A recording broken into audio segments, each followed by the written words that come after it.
लगता है मध्य प्रदेश में मॉनसून के आते ही जो सरकारी कर्मचारी हैं उनके दिन बदल गए हैं।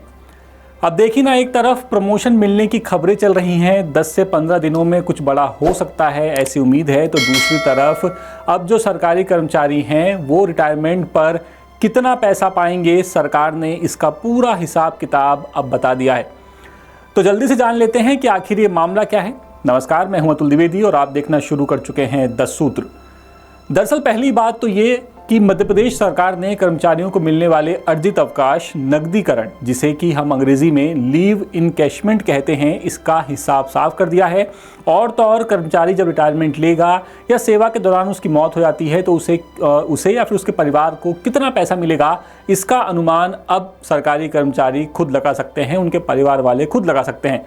वित्त विभाग ने इसे लेकर के सभी विभागों को आदेश जारी कर दिया है और जो सारे मुद्दे हैं इन पर भी हम आपको लेकर के आएंगे। लेकिन पहले आप ये जान लीजिए कि आखिर ये अवकाश नकदीकरण होता क्या है।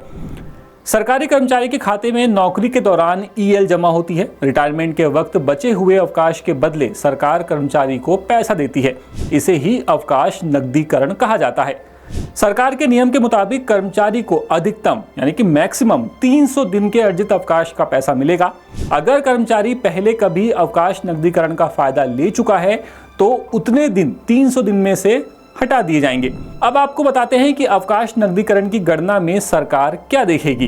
कर्मचारी के खाते में बचे अर्जित अवकाश, पहले लिया गया अवकाश नकदीकरण, रिटायरमेंट के वक्त मूल वेतन, महंगाई भत्ता, पेंशन, कुल पात्र अवकाश, ये सब देखे जाएंगे। अब इसे जरा मैं आपको एक एग्जांपल से समझाने की कोशिश करता हूँ।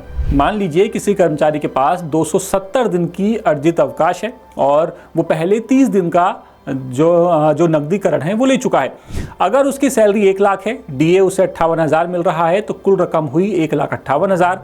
तो ऐसे में कर्मचारी को करीब 13,43,000 के आसपास अर्जित अवकाश नकदीकरण मिल जाएगा। दूसरी बची छुट्टियों का पैसा भी जोड़ लें तो ये रकम होगी लगभग 14,22,000 रुपए। और मान लीजिए अगर किसी कर्मचारी के पास पूरे 300 दिन का अर्जित अवकाश है और उसने पहले कभी नकदीकरण नहीं लिया, तब क्या होगा।